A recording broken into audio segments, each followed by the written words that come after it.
சுட்டி காட்டையில நம்ம இந்த தப்பு இருக்குன்னு சொல்றோம். இல்லைன்னா அப்ப அவங்க கேட்கிற கேள்வி என்னன்னா, இந்த குர்ஆன்ல தப்பு வரையில நீங்க செய்யற குர்ஆன்ல ஏன் இந்த தப்பு வருது அப்படின்னு கேட்கிறாங்க. நம்ம காரணம் எடுத்து வைக்கிறோம், இந்த மாதிரி அல்லாஹ் இறக்குன குர்ஆன்ல மட்டும்தான் தப்பு வரும், இல்ல மற்றதுல தப்பு வராது அப்படின்னு. இப்ப எடுத்து வைக்கல நம்ம இயற்கையில சொல்லிக்கிறோம். இப்ப இல்லாதப்ப யாராவது தனியா எடுத்து பாக்குறாங்க அப்படின்னா என்ன பதில் சொல்ல முடியும்? அதாவது நம்ம குர்ஆனுடைய தமிழாக்கத்தில் சில நேரங்களில் பிழைகள் மனிதன்கிற முறையில் கண்டிப்பாக இருக்கும், இனியும் கூட இருக்கலாம், சுட்டி காட்டுவார்கள். ஏன்னா நம்ம என்ன பண்ணுவோம்னா அடுத்த பதிப்பில் திருத்துவோம்.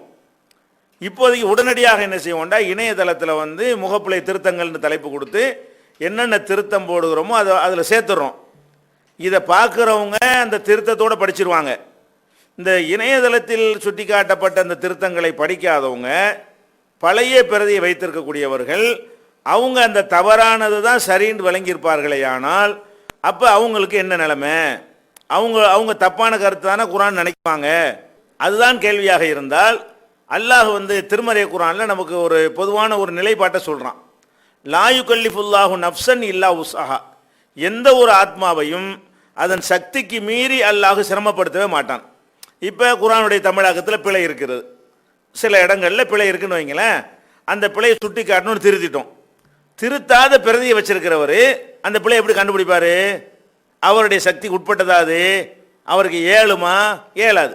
அப்போ அவருக்கு முடியாத ஒரு நேரத்தில், சக்தி இல்லாத ஒரு நேரத்தில், நாலேஜ் இல்லாத நேரத்தில் அவர் தப்பாக விளங்கி இருந்தால் கூட, அதுதான் குர்ஆன் நினைத்து அதுதான் மார்க்கம் என்று நினைத்து செயல்பட்டு கூட அல்லாஹ் அவர் கொஸ்டின் பண்ண மாட்டாங்க. எந்த ஒரு ஆத்மாவையும் சக்திக்கு மீறி சிரமப்படுத்த முடியாதுங்கும் போது குர்ஆனுடைய தமிழாக்கம்னு கொடுத்தாங்க. எனக்கு அரபிலாம் தெரியாது, அது அதுதான் குர்ஆனில் உள்ள நினைத்து நான் புரிந்து கொண்டேன், நான் செயல்பட்டேன்னு சொன்னால் அவரே எல்லாம் ஒன்றும் செய்ய மாட்டான். ஏன்னா மனிதனை பலவீன நிலையில் தான் அல்லாஹ் படைத்திருக்கிறான். அப்போ அந்த மொழிபெயர்த்து அலையாதல்ல பிடிப்பானா? அதுவும் பிடிக்க மாட்டான். ஏன் பிடிக்க மாட்டான்னு கேட்டால், நம்மளை தவறு இல்லாத ஒரு நிலையில் நம்மளை எல்லாம் படைக்கவே இல்லை.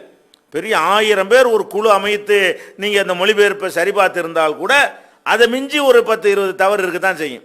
ஏன்னு கேட்டால் அல்லாஹ் மனிதன்னா தவறு செய்கிறவன் தான், மனிதன் அனைத்து 100% சரியாக சொல்ல முடியாதுங்கிற நிலையில் தான் நம்மளே படைச்சிருக்கிறான். அப்போ நம்மளை கேட்டான்னு மொழிபெயர்த்தவர்களை கேட்கும்போது நம்ம என்ன செய்யலாம்? அல்லாட்ட யாரெல்லாம் எனக்கு அந்த நேரத்தில் சரின்னு தான் தெரிந்தது, அதனால் நான் எழுதிட்டேன், தவறுன்னு சொன்னவன் நான் சுட்டி காட்டி விட்டேன் அப்படின்னு சொன்னால் அதையும் எல்லாம் என்ன செய்வான்? ஏற்றுக்கொள்ளக்கூடியவனாக இருக்கிறான். ஏன்னா எந்த ஒரு விஷயத்தையுமே அது ஏன் சக்திக்கு உட்பட்டது இல்லை தானே. நீ தவறு செய்யாதவனாக நீ என்னை படைச்சிருக்கிறியா? எந்த பிழையும் இல்லாமல் செய்வதற்கு ஒரு ஏற்பாடாவது நீ உலகத்தில் வச்சிருக்கிறியானா? இல்லை.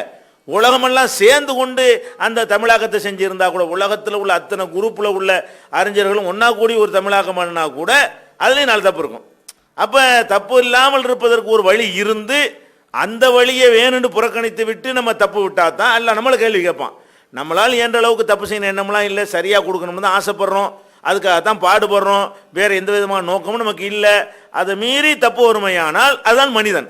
அதனால் அல்லாமே அப்படி தான் படைச்சிருக்கிறான் என்னும்போது அவரையும் எல்லாம் கேள்வி கேட்க மாட்டான். மொழிபெயர்த்தாரில் தப்பா அவரையும் கேட்க மாட்டான். எப்போ கேட்பான்? வேணும்னு தன்னுடைய கொள்கைக்கு தகுந்தவாறு தப்புன்னு தெரிஞ்சுக்கிட்ட நம்ம வழி கெடுக்குவோம் என்பதற்காக அவன் அப்படி ஒருத்தன் செய்வானே. ஆனால் அது அல்லாஹ்வுக்கு தெரியும், மனசில் உள்ள அவனுக்கு தெரியும். அதுக்கு ஒருத்தன் தண்டிக்கப்படுவானே தவிர, இப்போ நானே வேணும்னு செஞ்சேனா அல்லது நிஜமாகவே ஆய்வு செஞ்சேனாங்கிறது அல்லாஹ் தான் தீர்மானிப்பான். அது நான் கரெக்டாக இருப்பேனே ஆனால் அல்லாஹ் கண்டிப்பாக அதுக்கு கூலி தான் தருவானே தவிர தண்டிக்க மாட்டான்.